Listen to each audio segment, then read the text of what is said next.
Ja, vi har jo haft et langt samarbejde med IBF, hvor vi har købt fliser og kantsten igennem mange år. Det var meget naturligt for os at gå ind i den der del og snakke lidt med IBF om, at kunne de tænke sig at gå med i det her. Og det var de meget villige med at få det afprøvet. Og så begyndte vi at tænke på vores beton. Vi har noget af det mest rene beton, vi kan samle op fra vores fortov og vores kantsten.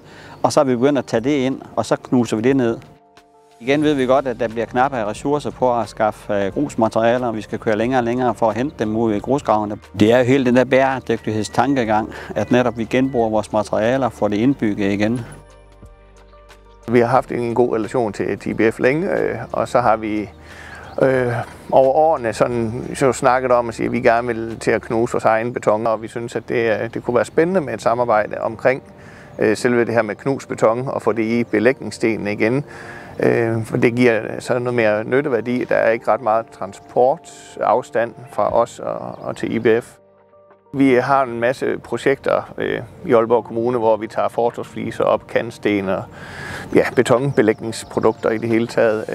Og dem kører vi så herud på vores materielgård og får dem dynget op i et lager, og når vi har en god mængde, så får vi det knust, som vi kan genanvende ud i vores vejdrift, og noget af det kan vi så også levere til IBF.